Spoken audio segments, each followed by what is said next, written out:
Oi pessoal, tudo bem? Estou de volta para mais uma aula, agora destinada aos alunos do oitavo ano. Então vamos lá começar com a nossa revisão. Hoje nós teremos como tema da aula sujeito, certo? Que se trata de uma revisão de um conteúdo já visto na série anterior. Então vamos lá, primeiro o conceito geral de sujeito. O que nós temos? Observem aqui e analisem juntamente comigo. O sujeito é um termo essencial da oração, lembrando que oração é o quê? A frase que possui um verbo, que tem a presença de um verbo, sobre o qual se faz uma declaração e pode ser classificada em vários tipos de acordo com o núcleo que apresenta. Então, o que é? Ele é um termo essencial de uma oração, o qual se faz uma declaração e pode ser classificado em vários tipos de acordo com o núcleo que apresenta. Então vamos lá. Temos primeiramente o sujeito simples, que é aquele que possui apenas um núcleo, ou seja, quando o verbo se refere a uma só palavra. Exemplos: Pedro viajou. Quem viajou? Pedro. Então o verbo se refere ao substantivo, não é? Pedro se trata de um substantivo. Então esse verbo aí está se referindo ao Pedro, que é somente um núcleo. Então nós temos o que aí? Um sujeito simples. Nós aprendemos o alfabeto. Quem aprendeu o alfabeto? Nós. Então o verbo se refere a quem? Ao pronome nós. Então novamente nós temos um sujeito simples. Os três construíram o projeto. Quem construiu o projeto? Os três. Então o verbo se refere a quem? Ao numeral 3. Até aí tudo tranquilo? Tudo bem? Vamos continuar. Temos também a classificação para sujeito, sujeito composto, que é o que? É aquele que possui mais de um núcleo.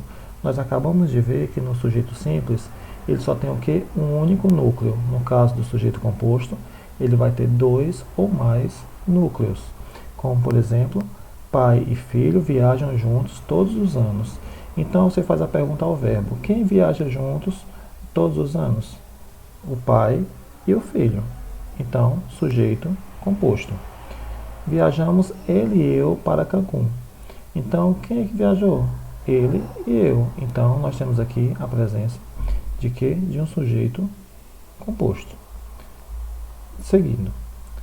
Aqui no caso do sujeito oculto, nós temos outras nomeações para esse sujeito, certo?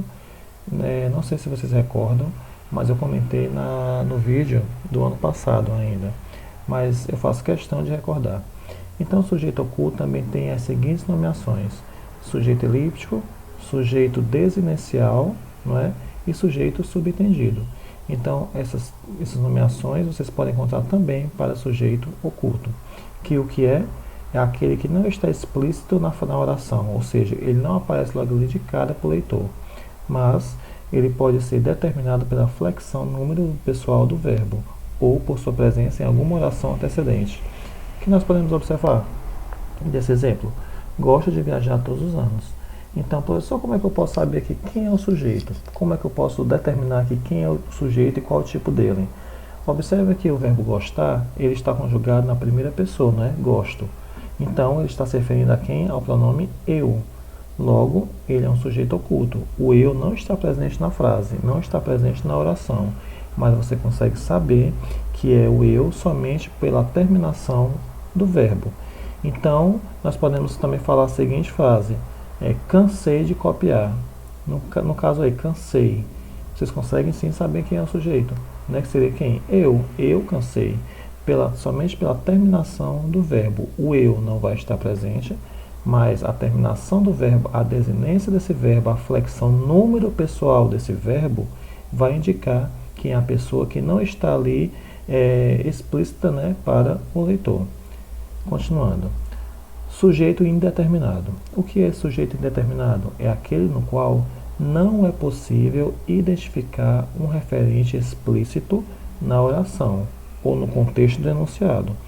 Para a flexão verbal, pode ser construído por. Então, o próprio nome já diz que ele é indeterminado. Você não vai conseguir, ou seja, nós não vamos conseguir identificar quem é esse sujeito.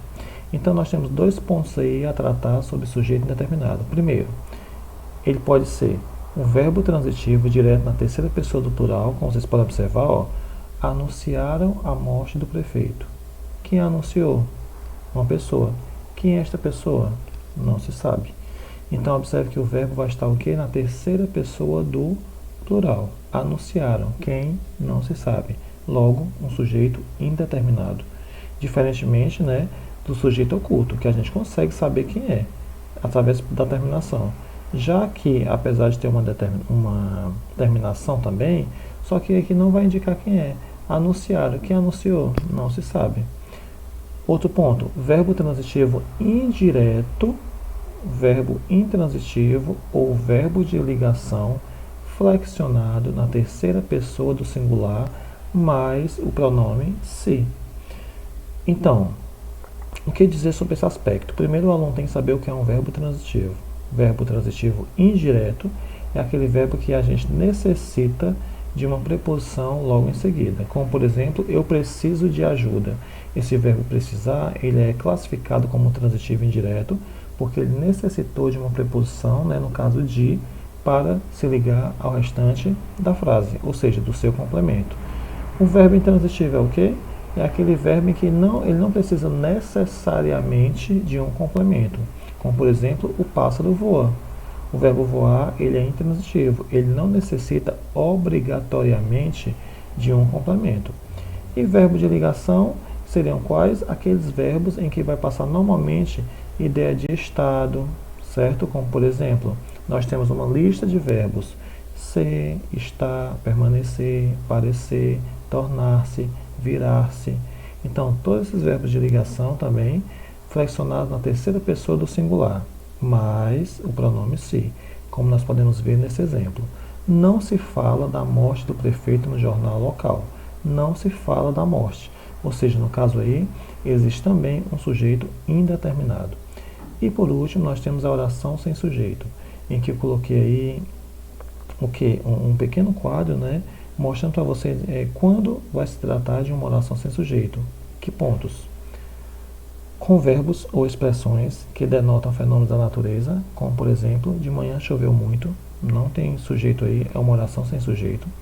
Com o verbo haver no sentido de existir, como nós temos o exemplo ao lado, há muitos animais nos zoológicos de Brasília.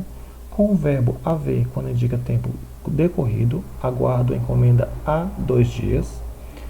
Com os verbos ser, fazer e ir na indicação de tempo relacionado a fenômenos da natureza. Era bastante tarde. Fazia frio durante aquela noite. Vai para uns 2 anos que não vejo meus pais. Então, observem que esses pontos é necessário, é importante, é essencial que vocês copiem também no caderno de vocês para um estudo posterior. E por fim, nós temos a atividade de revisão, em que vocês vão responder a essas questões e me enviar através do WhatsApp no momento de plantão de língua portuguesa. Aqui na primeira questão você vai conceituar o que é um sujeito indeterminado. Na 2 você vai elaborar 2 orações com a presença de sujeito oculto. 3, você vai explicar o que é o núcleo do sujeito. O que é esse núcleo do sujeito? É a parte principal do sujeito. Núcleo é o principal. 4, como nós podemos encontrar o sujeito quando ele é desintencial. E a 5ª, você vai conceituar o sujeito simples. Então, pessoal, nós ficamos por aqui. Bons estudos e até a próxima.